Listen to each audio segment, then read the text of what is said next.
नमस्कार दोस्तों। डेट आज की 29 नवंबर 2025 है। स्वागत है आपका एटोरियल डिस्कशन में। 3 इश्यूज डिस्कस करेंगे, तीनों द हिंदू के हैं। सबसे पहले आर्टिकल डिस्कस करेंगे इंडिया का disaster response and fiscal federalism. दूसरा आर्टिकल हम डिस्कस करेंगे चाइना जापान रिलेशंस। और तीसरा आर्टिकल डिस्कस करेंगे इंडिया और आईएमएफ ने जो खराब ग्रेडिंग दी है इंडिया के नेशनल अकाउंट्स स्टैटिस्टिक्स को, तो उस बारे में हम डिस्कस करेंगे। चलिए डिस्कशन स्टार्ट करते हैं। हमारी आज के डिस्कशन में first important article disaster management and federalism से संबंधित है। आपने सिलेबस में जीएस पेपर 3 डिजास्टर मैनेजमेंट और जीएस पेपर 2 पॉलिटी से इस आर्टिकल को रिलेट कर सकते हूं। इस आर्टिकल में देखो हम ये सारी चीजें डिस्कस करेंगे। केरला और सेंटर के बीच में डिजास्टर मैनेजमेंट के फंड्स को लेके क्या डिस्प्यूट है, सेंटर का क्या लॉजिक है, कैसे SDRF NDRF disaster management act 2025 के तहत काम करते हैं, दूसरे देशों के क्या मॉडल्स हैं, हम क्या सीख सकते हैं, करंट डिजास्टर सिस्टम में क्या गैप्स हैं और 16th फाइनेंस कमीशन की क्या रिकमेंडेशंस हैं, ये सब डिस्कस करेंगे। लेकिन शुरुआत करेंगे बेसिक्स के साथ में। अभी ना सबसे पहले आपको बेसिक्स बताऊं। आप हमारे भारत का ना डिजास्टर मैनेजमेंट समझो। इसके लिए एक एक्ट है डिजास्टर मैनेजमेंट एक्ट 2005। अब यहां पे ना दो तरह के फंड्स होते हैं। एक तो देखो एसडीआरएफ मतलब स्टेट डिजास्टर रिस्पांस फंड। अब ये राज्य की ना फर्स्ट एड किट की तरह है। फर्स्ट एड किट क्या होती है? जैसे ही चोट लगी ना तुरंत की तुरंत फर्स्ट एड दे दिया। तो एसडीआरएफ में ना पैसा पहले से होता है। कंट्रीब्यूशन कहां से आता है? सेंटर की तरफ से आता है 75% और स्टेट की तरफ से आता है 25%। लेकिन अगर कोई मान लो स्पेशल कैटेगरी का स्टेट है या फिर हिमालयन स्टेट है, तो उस राज्य के एसडीआरएफ में पैसा 90% सेंटर की तरफ से आता है, 10% स्टेट की तरफ से आता है।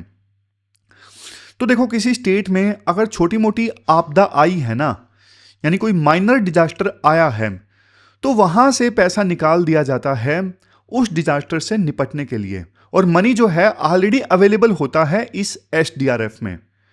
और एसडीआरएफ का जो पैसा है वो स्टेट यूज कर सकते हैं बिना सेंटर के अप्रूवल के। तो ये तो डिजास्टर मैनेजमेंट एक्ट 2005 में पहले तरह का फंड का प्रोविजन है। ये फर्स्ट एड किट की तरह है। शुरुआत में यूज कर लिया, लेकिन देखो बाद में मान लीजिए पेशेंट गंभीर है, ज्यादा क्रिटिकल केयर की आवश्यकता है, तो पैसा फिर एसडीआरएफ से यूज नहीं होता, फिर पैसा यूज होता है एनडीआरएफ से। एनडीआरएफ मतलब नेशनल डिजास्टर रिस्पांस फंड। तो ये एक प्रकार से ना आईसीयू है, फर्स्ट एड नहीं है, आईसीयू है। डिजास्टर काफी क्रिटिकल है तो फिर पैसा बाद में यहां से यूज होता है। जब डिजास्टर देखो माइनर ना हो, सीवियर नेचर का हो, तो पैसा एनडीआरएफ से आता है। और इसका पूरा जो पैसा है एनडीआरएफ का वो सेंटर देता है। और एनडीआरएफ का पैसा यूज करने के लिए ना सेंटर की परमिशन लगती है। लेकिन प्रॉब्लम देखो यहीं इस परमिशन वर्ड से है।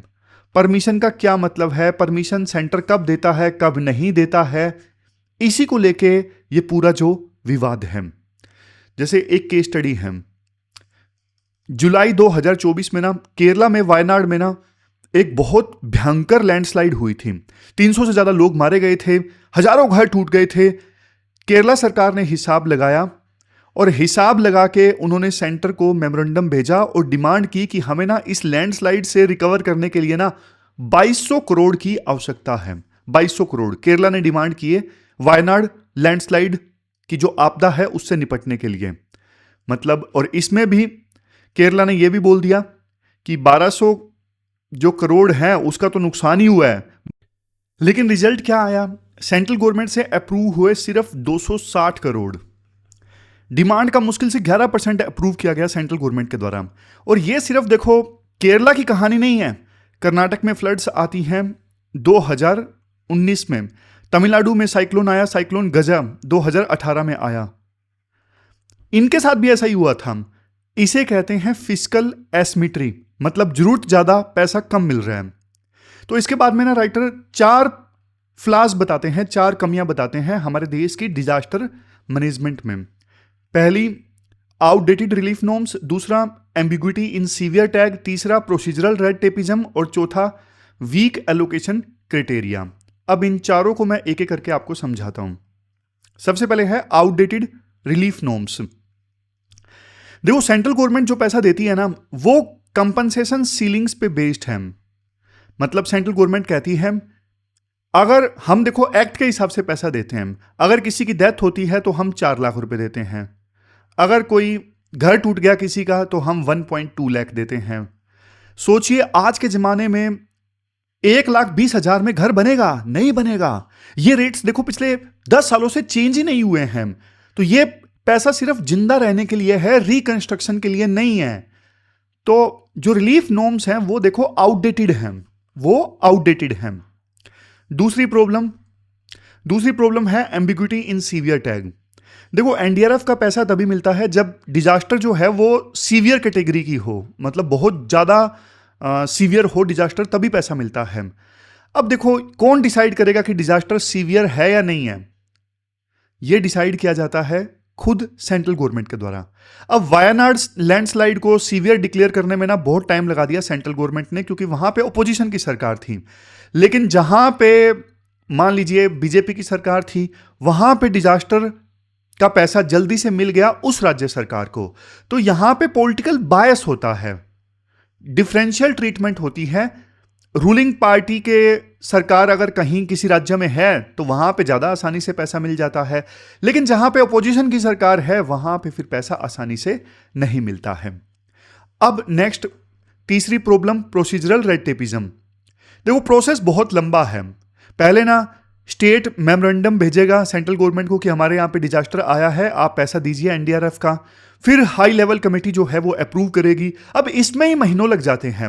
डिजास्टर देखो वेट नहीं करता, लेकिन फाइल जो है वो वेट करती रहती है। जैसे एक कहावत है ना, बोलते हैं ना, justice delayed is justice denied. उसी प्रकार से relief delayed is relief denied. ये कोट आप लिख दीजिएगा। फिर चौथी कमी क्या है? Weak allocation criteria. देखो फाइनेंस कमीशन स्टेट्स को पैसा कैसे बांटता है? क्राइटेरिया होता है पॉपुलेशन, क्राइटेरिया होता है एक एरिया भी, लेकिन ये गलत है। डिजास्टर का जो रिस्क है वो पॉपुलेशन से नहीं होता, डिजास्टर रिस्क ज्योग्राफी से होता है। अब किसी राज्य की ज्योग्राफी ऐसे है कि वहां पे डिजास्टर ज्यादा आते हैं। मानता हूं कि पॉपुलेशन जिस राज्य में हो तो डिजास्टर की इंटेंसिटी बढ़ जाती है, क्योंकि ज्यादा लोग हैं तो डेथ भी ज्यादा होंगी। लेकिन ज्योग्राफी भी तो देखो ना, पुवर्टी को प्रोक्सी माना जाता है वल्नरेबिलिटी के लिए। हमें देखो एक्चुअल हजार्ड पैटर्न्स देखने चाहिए, कहां पे फ्लड ज्यादा आता है, कहां पे साइक्लोन ज्यादा आता है, ये सब हमें देखना चाहिए, ना कि वो सब कि हाँ भाई पुवर्टी कहां पे ज्यादा है, पॉपुलेशन कहां पे ज्यादा है। ये राइटर का व्यू है। हालांकि देखो आपको भी इतना तो आप भी समझते हो कि मान लीजिए जो गरीब राज्य है जहां पे पॉपुलेशन ज्यादा है, वहां पे अगर साइक्लोन आता है तो वो तो राज्य बेचारा बिल्कुल ही सक्षम नहीं है उस त्रासदी से निपटने में। शायद इसीलिए फाइनेंस कमीशन उस राज्य को ज्यादा हेल्प करती है, क्योंकि उस राज्य पे असर भी फिर डिजास्टर का ज्यादा होता है। तो ये मैंने फाइनेंस कमीशन का भी लॉजिक आपको बता दिया। तो ये 4 कमियां हैं अभी हमारे डिजास्टर मैनेजमेंट में। लेकिन ना एक तर्क जो है वो सेंट्रल गवर्नमेंट का भी आता है। सेंटर का पक्ष आप सुनिए। सेंटर ये बोलता है केरला को कि भैया आपके एसडीआरएफ अकाउंट में 780 करोड़ पड़े हैं, आप हमसे मांग रहे हो, पहले आप वो तो पैसा यूज करिए। लेकिन आर्टिकल ना इसके 2 काउंटर देता है। पहला काउंटर आर्टिकल ये देता है कि जो पैसा एसडीआरएफ के अकाउंट में पड़ा है, हो सकता है वो किसी पुराने काम के लिए ऑलरेडी बुक्ड हो, पहले का कोई डिजास्टर हो और उसके लिए बुकिंग पहले से हो चुकी है, और एसडीआरएफ में जो पैसा मौजूद है वो पुराने डिजास्टर को दिया जाएगा। यह भी हो सकता है कि डिजास्टर साल के अंत में भी तो आ सकता है, थोड़ा बैलेंस रखना पड़ता है। थोड़ा तो फर्स्ट एड किट आप बचा के रखोगे ना, या फर्स्ट एड किट आप सारे यूज कर दोगे। तो इवन देखो राइटर ये भी बोलते हैं कि एसडीआरएफ का पैसा इमीडिएट रिलीफ के लिए होता है। जैसे डिजास्टर आई, इमीडिएटली खाना प्रोवाइड करना है, दवाई देनी है, इमीडिएटली टेंट की व्यवस्था करनी है। लेकिन वायनाड में जो आवश्यकता है वो रिकंस्ट्रक्शन की है, रोड्स बनाने हैं, ब्रिज बनाने हैं, घर बनाने हैं। तो एसडीआरएफ का पैसा फर्स्ट एड वाला है, वो पैसा आप आईसीयू के लिए यूज नहीं कर सकते, वो पैसा आप रिकंस्ट्रक्शन के लिए यूज नहीं कर सकते। इसलिए स्टेट को एनडीआरएफ का पैसा चाहिए था। और सेंटर का ये लॉजिक देना कि अकाउंट में बैलेंस है, ये तो सिर्फ देखो एक ब्यूरोक्रेटिक बहाना है, इससे ज्यादा और कुछ नहीं है। आप ना दूसरे देशों की बेस्ट प्रैक्टिसेस देखिए, आप ना यूएसए का मॉडल देखिए। वहां पर ना कर पर कैपिटा डैमेज का थ्रेशोल्ड है। अगर नुकसान पर कैपिटा डैमेज से ज्यादा हुआ तो पैसा जो है अपने आप रिलीज हो जाएगा फेडरल गवर्नमेंट की तरफ से। जैसे पर कैपिटा डैमेज मान लीजिए 100 रुपए का थ्रेशोल्ड रखा है, लेकिन पर कैपिटा डैमेज हुआ है 200 रुपए या 300 रुपए, तो पैसा अपने आप रिलीज हो जाएगा। फिर आप मैक्सिको का एग्जांपल ले लीजिए, फोंडेन सिस्टम है वहां पे ना ऑटोमेटिक ट्रिगर्स हैं। अगर बारिश एक लिमिट से ज्यादा हुई तो फंड तुरंत रिलीज हो जाता है। तो मतलब बताया गया है सब कुछ कि कब पैसा रिलीज हो जाएगा, बारिश से ज्यादा पैसा रिलीज, साइक्लोन इस इंटेंसिटी से ज्यादा पैसा रिलीज। फिर आप फिलीपींस एंड कैरेबियन कंट्रीज का एग्जांपल देख लीजिए, वहां पे ना सैटेलाइट डेटा यूज करते हैं और इंश्योरेंस मॉडल है, इसलिए फास्ट पे आउट हो जाता है। फिर ऑस्ट्रिया का एग्जांपल देख लीजिए, ऑस्ट्रेलिया, वहां पे देखो ये देखा जाता है कि स्टेट ने अपने रेवेन्यू का कितना % हिस्सा खर्च किया है। अगर स्टेट ने अपने रेवेन्यू का ज्यादा खर्च किया है तो मतलब वास्तव में उसको ज्यादा जरूरत है, फिर जो फेडरल गवर्नमेंट है, यूनियन गवर्नमेंट है, वहां से पैसा रिलीज हो जाता है। तो ये दूसरे कंट्रीज की बेस्ट प्रैक्टिसेस हैं। वे फॉरवर्ड में राइटर क्या बोलते हैं, हाँ इससे पहले एक और चीज राइटर बोलते हैं, देखो इंडिया को भी ना यही ऑब्जेक्टिव ट्रिगर की आवश्यकता है कि रेनफॉल की इंटेंसिटी इस लेवल से ज्यादा तो पैसा रिलीज, पर मिलियन कितने लोगों की डेथ हुई है ये आंकड़ा बढ़ता है तो पैसा release, loss to gross state development product ratio कितना है मतलब तो पैसा रिलीज, 1%, एक लेवल से ज्यादा अगर लॉस टू GSDP रेशियो है तो फिर पैसा रिलीज हो जाए। तो मतलब ये ऑब्जेक्टिव क्राइटेरिया होना चाहिए, ऐसा नहीं कि पॉलिटिक्स हो रही हो, यहां पे पॉलिटिकल बायस हो, ऐसा नहीं होना चाहिए। तो अब लास्ट में वे फॉरवर्ड की बात आती है। देखो 16th फाइनेंस कमीशन अभी बैठा है, मतलब अरविंद पानागड़िया जो है वो अध्यक्ष हैं, उनके पास मौका है इस आर्किटेक्चर को बदलने का। रिकमेंडेशंस राइटर ये बोलते हैं डिजास्टर की जो एड है वो लोन के तौर पे ना दे सेंट्रल गवर्नमेंट, वो ग्रांट के तौर पे दे। ऐसा नहीं कि डिजास्टर की मदद करने के लिए, डिजास्टर में मदद करने के लिए पैसा दे और बाद में सेंट्रल गवर्नमेंट बोल दे हमने तो लोन दिया था। अरे भैया लोन नहीं, ग्रांट चाहिए स्टेट्स को। और ये जो नॉर्म्स है ना पुराने, डेथ पे 4 लाख घर बनाना है तो 1,20,000, ये मार्केट रेट पे करो यार, पुराने हो गए हैं। फिर नेक्स्ट, पैसा जो है वो पॉपुलेशन के हिसाब से ना दो, रिस्क इंडेक्स के हिसाब से दो, कहां पे ज्यादा रिस्क है। फिर नेक्स्ट, स्टेट्स को पैसा खर्च करने की ना आजादी दो, सेंटर बाद में ऑडिट कर ले, पहले अप्रूवल मत मांगो कि हाँ भाई पैसा कहां यूज होगा क्या है। जो शुरुआत में जरूरत ज्यादा जल्दी की होती है तो तुरंत रिलीज कर दो, बाद में ऑडिट कर लो कि पैसा कहां कहां यूज किया। तो लास्ट में एक लाइन बोलते हैं कंक्लूजन में राइटर कि देखो संविधान का आर्टिकल 1 जो है वो एक बात बोलता है, India that is Bharat shall be union of states. आप ये आर्टिकल याद करो। डिजास्टर रिलीफ देखो कोई भीख नहीं है, चैरिटी नहीं है, ये एक संविधान की गारंटी है। ये नेगोशिएशन का मैटर नहीं है, ये एकजुटता का मैटर होना चाहिए। इवन सुप्रीम कोर्ट ने भी Swaraj Abhiyan versus union of India case में ये बोला था, right to life includes right to relief. अगर हम आज नहीं सुधरे तो देखो अगला साइक्लोन जब आएगा तो फेडरलिज्म फिर फेल होगा। तो वायनाड की जो त्रासदी थी एक वार्निंग है कि हमें प्रोसीजरल भीख से हटके रूल बेस्ड मदद के बारे में प्लान बनाना चाहिए। तो ये पूरा आर्टिकल हमने डिस्कस किया, चलते हैं आगे। इसके बाद देखो next article China Japan relations से संबंधित है और इंडिया का क्या एंगल है, इंडिया कैसे इन्वॉल्व है। इंडिया तो देखो सीधा सीधा ऐसे इन्वॉल्व है ना, चाइना हमारा दुश्मन देश है, हमें चाइना से खतरा है। तो जो चाइना का दुश्मन है वो हमारा दोस्त है, जापान इस केस में। तो जापान और चाइना के रिश्ते बहुत ज़्यादा खराब होते हैं, तो मतलब जापान इंडिया के और ज़्यादा करीब आता है। ये इसलिए इम्पोर्टेंट है क्योंकि यूएस और चाइना के राष्ट्रपतियों की आपस में मुलाकात हुई थी कुछ ही दिनों पहले। तो G2 की बात चली थी, ग्रेटर 2, ये 2 देश मिलकर वर्ल्ड को चलाएंगे। तो उस समय बहुत सारे एक्सपर्ट्स ने बोला था कि इंडिया को खतरा है, क्योंकि यूएस इंडिया की इज्जत देखो इसीलिए करता है क्योंकि यूएस को लगता है कि हम इंडिया का इस्तेमाल कर सकते हैं चाइना के अगेंस्ट। लेकिन अगर चाइना और यूएसए की दोस्ती हो गई तो यूएसए को इंडिया की आवश्यकता ही नहीं है। तो वो सारी चीज़ें हमने डिस्कस की थी, लेकिन आज फोकस चाइना और जापान रिलेशंस पे है। इस आर्टिकल में हम कंटेक्स्ट डिस्कस करेंगे, टेंशंस क्यों आई ये डिस्कस करेंगे, रिएक्शन, इम्पैक्ट सब डिस्कस करेंगे। टेंशंस की शुरुआत देखो एक रिसेंट एस्केलेशन से हुई। जापान की प्राइम मिनिस्टर ये जो तकाइची है ना, इनका एक बयान आया 7 नवंबर को ना, उन्होंने एक प्रोवोकेटिव स्टेटमेंट दी। इन्होंने बोला कि ताइवान पर अगर चाइना का अटैक होता है ना, तो जापान इसे थ्रेट टू जापान सर्वाइवल मानेगा। मतलब जापान के सर्वाइवल को चुनौती है। कब? अगर चाइना ताइवान के ऊपर अटैक करता है। ताइवान एक छोटा सा आइलैंड, मान लो ये चाइना है, तो छोटा सा आइलैंड यहां पे है ताइवान, चाइना से थोड़ा सा दूर, जिसे चाइना मेनलैंड चाइना का हिस्सा मानता है। समझ रहे हो?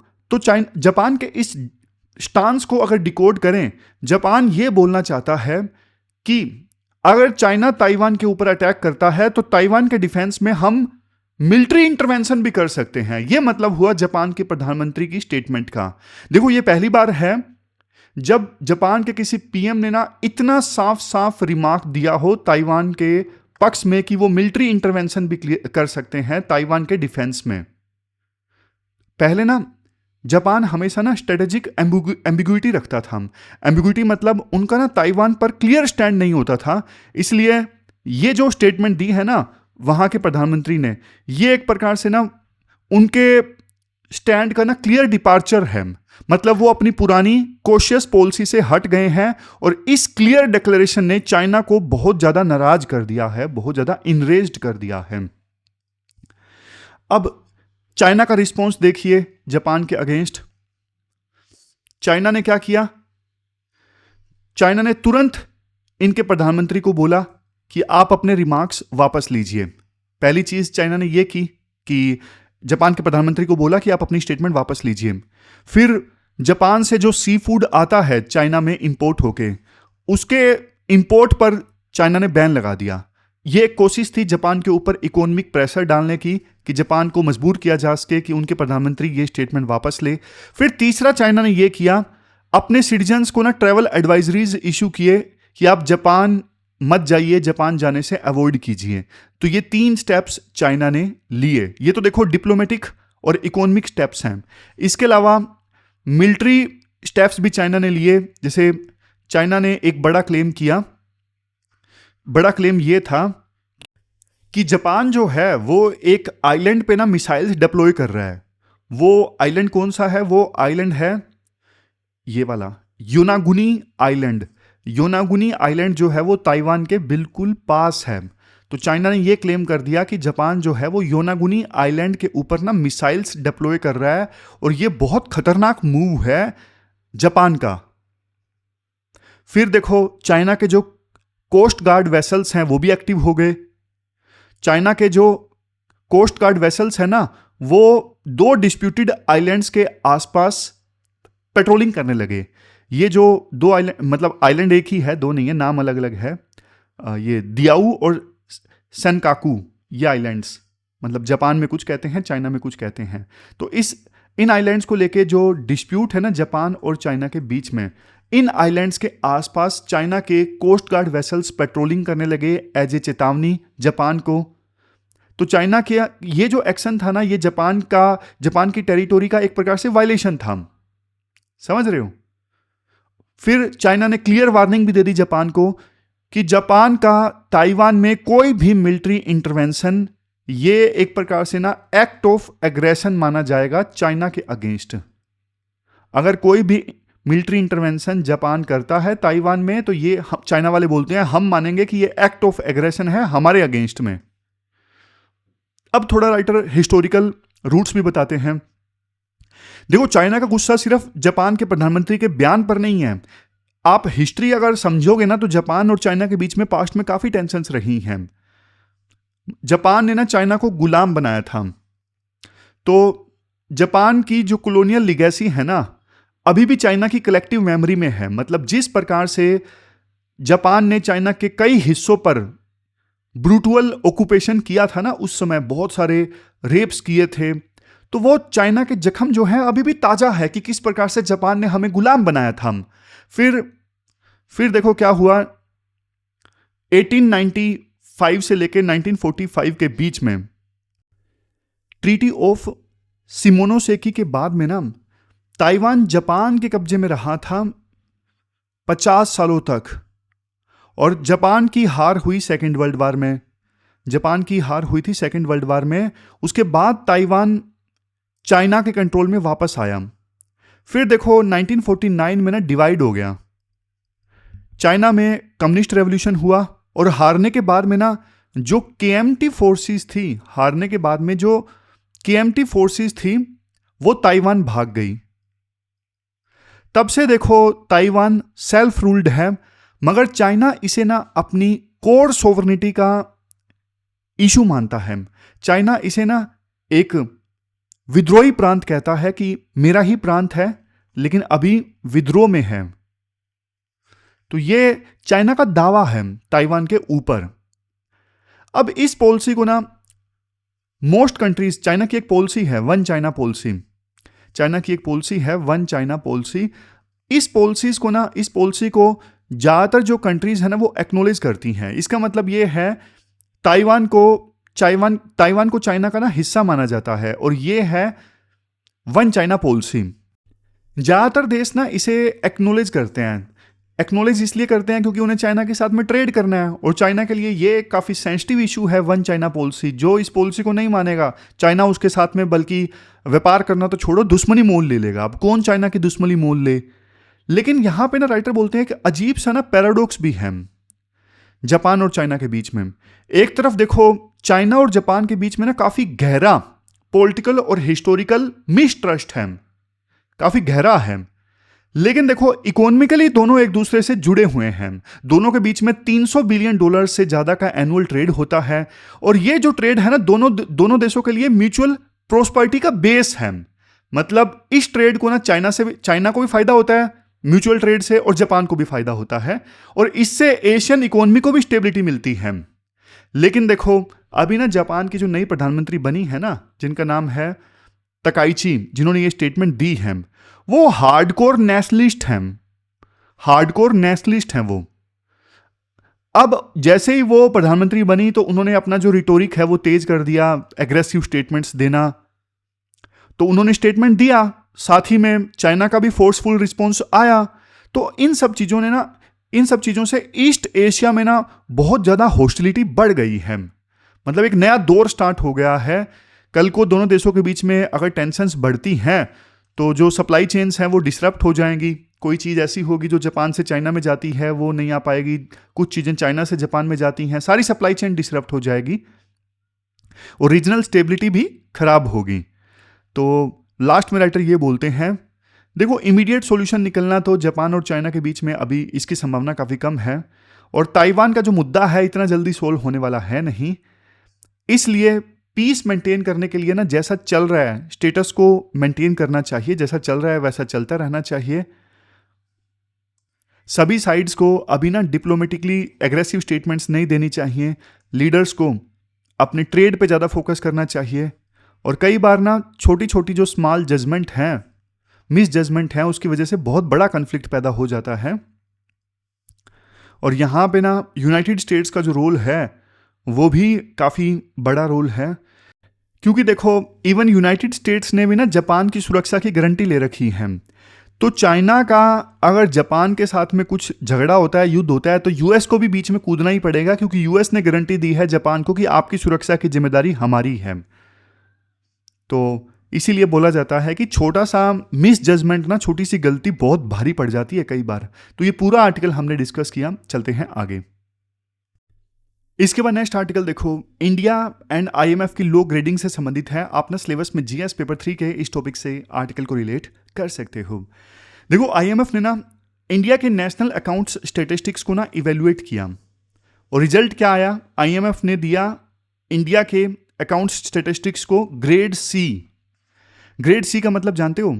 ग्रेड सी देखो सेकंड लोएस्ट कैटेगरी है। इसका सीधा मतलब ये है कि हमारे डेटा में ना कुछ इश्यूज हैं, ऐसे इश्यूज जो इकोनॉमी की ना सही देखरेख में बहुत बड़ी रुकावट हैं। अब यहां पे देखो एक काफी इंटरेस्टिंग कंपैरिजन राइटर के द्वारा किया जाता है। इस ग्रेड के साथ अब इंडिया भी ना चाइना की लीग में आ गया है, इंडिया भी चाइना की लीग में आ गया है। आप पूछेंगे सर चाइना से कंपेयर होना तो अच्छी बात है, देखो इकोनॉमी के साइज में अगर हम चाइना से कंपेयर होते हैं ना तो अच्छी बात है, लेकिन डेटा ट्रांसपेरेंसी के मामले में अगर हमारा कंपैरिजन चाइना से किया जाता है ना तो ये अच्छी बात नहीं है। चाइना दुनिया भर में बदनाम है अपने डेटा को मैनिपुलेट करने के लिए या फिर छुपाने के लिए। अगर आईएमएफ हमें चाइना के साथ खड़ा कर रहा है तो देखो डेटा क्वालिटी में वो भी, तो ये इंडिया की ग्लोबल इमेज और इन्वेस्टमेंट क्लाइमेट के लिए ना बहुत बड़ा धक्का है। समझ रहे हो, चाइना तो बदनाम है कि वो अपना डेटा छुपाता है, इंडिया को चाइना से कैसे कंपेयर किया जा सकता है? तो इन्वेस्टर्स को ये लग सकता है कि इंडिया जो है वो भी अपना डेटा छुपाता है, इंडिया भी मैनिपुलेट करता है इन्वेस्टमेंट क्लाइमेट को। वास्तव में इनका इन्वेस्टमेंट क्लाइमेट उतना अच्छा है नहीं। अब देखो थोड़ा सा ना बेसिक्स भी डिस्कस कर लेते हैं। शुरुआत में मैंने आपको क्या बोला, आईएमएफ ने सी ग्रेड दिया है इंडिया को नेशनल अकाउंट्स स्टैटिस्टिक्स में। ये नेशनल अकाउंट स्टैटिस्टिक्स है क्या, सिंपल भाषा में आप समझो। देखो ये देश की इकोनॉमी का ना डैशबोर्ड है एक प्रकार से। जैसे देखो कार के डैशबोर्ड पे ना स्पीडोमीटर होता है, हमें पता लगता है कि कितनी स्पीड है गाड़ी की, फ्यूल कितना बचा है वो भी हम कार के डैशबोर्ड से पता लगा सकते हैं। वैसे ही जो नेशनल अकाउंट्स है ना हमें क्या बताता है, हमें देश की जीडीपी के बारे में बताता है, देश में कितना प्रोडक्शन हुआ, जीवीए के बारे में बताता है नेशनल अकाउंट्स स्टैटिस्टिक्स, मतलब हर सेक्टर में कितनी वैल्यू ऐड की। नेशनल अकाउंट्स स्टैटिस्टिक्स ये इन्वेस्टमेंट लेवल के बारे में बताता है कि प्राइवेट कंपनीज कितना पैसा लगा रही हैं। कंजप्शन के बारे में बताता है कि आम आदमी कितना खर्च कर रहा है। एक्सपोर्ट के बारे में बताता है नेशनल अकाउंट स्टैटिस्टिक्स कि हम दुनिया को कितना माल बेच रहे हैं। अब सोचिए अगर कार का स्पीडोमीटर खराब हो जाए और वो 60 किलोमीटर पर आवर दिखा रहा है जबकि कार की स्पीड 100 किलोमीटर पर आवर है, तो क्या होगा, एक्सीडेंट हो जाएगा। सेम लॉजिक देखो यहीं पे अप्लाई होता है। अगर नेशनल अकाउंट्स गलत है तो पॉलिसी मेकिंग का एक्सीडेंट हो सकता है, मतलब गलत पॉलिसीज बनेंगी। तो आईएमएफ ये कह रहा है कि हमारी कार का यानी हमारी इकोनॉमी का जो स्पीडोमीटर है वो पुराना हो चुका है। अब राइटर बोलते हैं कि प्रॉब्लम क्या है। प्रॉब्लम देखो यहां पे ना बेस ईयर की है। हमें क्यों सी ग्रेड मिला, क्योंकि हमारा सबसे बड़ा विलन है हमारा आउटडेटेड बेस ईयर। जब देखो हम जीडीपी मेजर करते हैं ना तो हमारा बेस ईयर अभी क्या है, हमारा बेस ईयर है 2011-12। अब इसे समझने के लिए ना मैं आपको एग्जांपल देता हूं। 2011 में आपके हाथ में कौन सा फोन था? आप बोलोगे सर फोन था ही नहीं हमारे पास में, उस समय छोटे थे हम। चलो महेश का एग्जांपल ले लेते हैं। महेश के पास ना उस समय नोकिया का शायद फोन होया करता था, छोटा सा फोन, डेटा महंगा था काफी ज्यादा, 2G हुआ करता था। लेकिन आज 2025 में आप 5G यूज कर रहे हो, OTT सब्सक्रिप्शन ले रहे हो, ऑनलाइन फूड ऑर्डर कर रहे हो। अगर हम आज की महंगाई को 2011 की शॉपिंग बास्केट के हिसाब से मापेंगे तो क्या वो सही होगा? बिल्कुल नहीं। इकोनॉमी का स्ट्रक्चर देखो बदल चुका है, लोग अब अलग चीजों पर खर्च करते हैं। पहले 2011-12 में लोग अलग चीजों पर खर्च करते थे।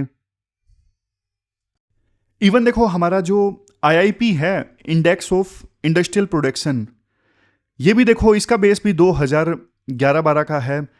हमारा जो CPI है, कंज्यूमर प्राइस इंडेक्स, वो भी वहीं पे अटका हुआ है।